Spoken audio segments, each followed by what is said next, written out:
রাজকুমারী, আপনার জন্যই আমার এই অবস্থা।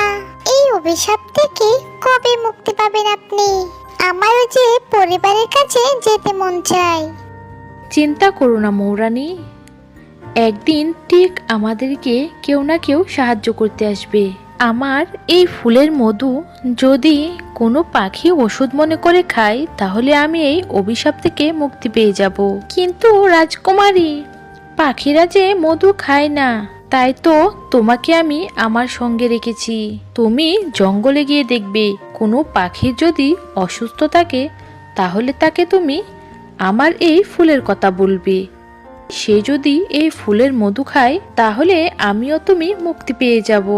আর তোমার কথা তারা বিশ্বাস করবে, কারণ তুমি ফুলের মধুর রাজা। মৌরানী জঙ্গলে জঙ্গলে ঘুরতে লাগলো ও অসুস্থ পাখিদের খোঁজ করতে লাগলো। তখন সে একটা টুনির দেখা পায় ও সে টুনিকে জিজ্ঞেস করলো, কি ব্যাপার টুনি, তোমার কি হয়েছে? আমি উড়তে গিয়ে পড়ে গেছি। আমার ডানা ছোট, তাই আমি উড়তে পারি না। উপর থেকে পড়ে আমার একটি ডানা ভেঙে গেছে। তোমার ডানা বড় করতে চাইলে আমার সাথে চলো। একটি লাল গোলাপের সন্ধান আমি জানি, যার মধু খেলে তোমার ডানা তাড়াতাড়ি বড় হয়ে যাবে আর তুমি আকাশে উড়তে পারবে ও তোমার শরীরের ব্যথা ঠিক হয়ে যাবে। তখন টুনি বলল, এটা আবার হয় নাকি? মিথ্যে কথা, আমি এগুলো বিশ্বাস করি না। চলে যাও, ফালতু কথা। মৌরানীকে অপমান করে তাড়িয়ে দিল টুনি। মৌরানী কান্না করতে করতে চলে গেল একটি গাছের কাছে।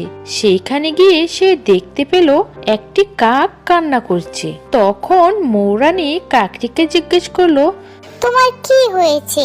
তখন কাকটি বলল, কিছুদিন হলো আমি চোখে ঝাপসা ঝাপসা দেখি, মনে হয় আমি অন্ধ হয়ে যাব। না না, কেঁদো না তুমি, আমি এই রোগের ওষুধ জানি। তুমি চলো আমার সাথে। ঠিক আছে চলো, এর আগে না হয় আমি অন্ধ হয়ে যাই। তারপর কাক ও মৌরানী চলে গেল সেই বাগানে। কাকটি সেই গোলাপ থেকে মধু পান করে। তারপর এক নিমিষে সেখান থেকে একটি সুন্দরী পরী বেরিয়ে আসে।